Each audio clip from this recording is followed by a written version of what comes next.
Morning everyone, and welcome to the second 3-week block of lockdown for us here in the UK. I know others in other countries have been in lockdown for longer and much severe forms of lockdown as well. We are kind of locked down, as I'm sure you know, but you can go outside for shopping, buying essentials, for walking your dog, for exercise, for going to see elderly relatives. And the exercise thing is a funny one. You're allowed to go out for some exercise, so lots of people go out riding their bikes, which is fair enough.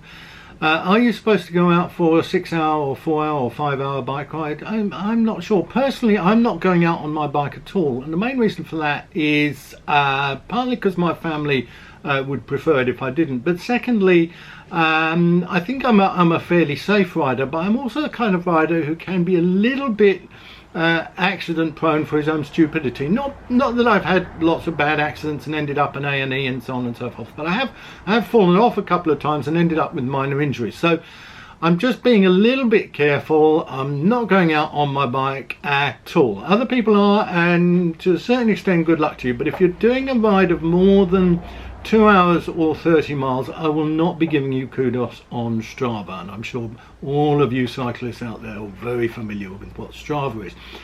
I'm sure you're also familiar with what Zwift is, and I'll give you a brief introduction. Zwift is a online computer generated game, if you like, that allows you to ride a turbo, i.e. a bicycle on a turbo, indoors and ride with other people around the world in a kind of virtual world. And there are various virtual worlds, one of which is called Watopia, which is like an island with a jungle and mountains, but they've also created some new ones, including the London route for the Prudential Ride London, the Yorkshire Worlds UCI Worlds course, the Innsbruck UCI Worlds course, and also the Richmond, Virginia, I think, UCI Worlds course from a few years ago. It is very popular. It was very popular before the lockdown, but with the lockdown, Zwift has really come into its own, and it's really that I wanted to talk about today. I've just spent an hour riding with Geraint Thomas on Zwift, who's doing 3 12-hour shifts raising money for the NHS. The NHS, incidentally, which I thought was funded by taxpayers' money. But anyway, I think he's raising money for NHS charities, so I'm not going to be churlish about that aspect of it. And I did 3 hours riding with him yesterday, an hour today, hopefully going back on again this afternoon, but I'm a little bit tired. But that isn't really what I wanted to talk about. What I wanted to talk about was the USP, the unique element of Zwift that made it such a game changer for riding on your turbo, is that you create an avatar of yourself, so that when you are riding your bike around these courses, you see your avatar, and everybody else also has an avatar. So you end up riding around these courses with people from all over the world. Now that was a really nice thing. It was a really fun thing. It was a really interesting thing before the lockdown. But with the lockdown, it's really come into its own. And I've got to say, I was really quite moved. While riding with Geraint Thomas, there were people from all over the world riding their bikes in their garages or their lofts or their spare rooms or whatever it was, on their turbos, watching their computer screens, their iPads or their phones, watching themselves ride around a virtual course. Yesterday it was London, and today it was the New York course. Riding with Geraint Thomas, and Chris Froome was there as well, Cameron Worth was there, Luke Rowe was there, Salvatore Puccio was there, Joanna Rousel was there, Rebecca Charlton was there, lots and lots of well-known cyclists in the cycling fraternity. Now, it's always been one of the things about cycling as a sport is that you can go to the Paris-Roubaix course, the Tour of Flanders course, the Tour de France courses, the mountains, whatever it is, and you can ride the same roads as the pros do. And if you're doing a sportive or something, you can ride it the day before them or the day after, or whatever it is. Now, as a, you know, if you're a Sunday footballer, you can't really go and play at Wembley. You can't go and play at Arsenal's ground, whatever it is. If you're a cricketer, you play your Sunday cricket. You're not going to be able to go and play at the Oval or the Lords or Old Trafford or whatever it was. So this has always been one of the things that has made cycling different, and the two elements, that ability to ride on the same course but to ride at the same time as these other pro cyclists, is something that I don't think any other sport can do. Now, Zwift can be used for running, so you could, in theory, run on a treadmill or whatever you call it, a stationary moving platform at the same time as Mo Farah. But that doesn't seem to have taken off in the same way on Zwift. There are runners on Zwift, but there aren't nearly as many, and it doesn't operate in quite the same way.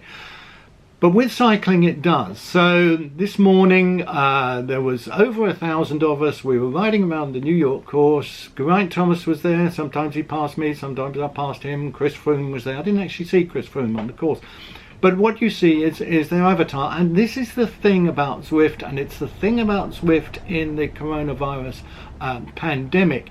It brings people together in a way that few other things do, especially if we're all locked in our houses with social distancing and self-isolation and so on and so forth. With Zwift, with a bicycle, okay, you need a bicycle, you need a turbo, you need a computer or a phone, but if you have those things, and although they're in fairly short supply, you can still get them. So if you're interested in getting onto Zwift, then you can do so.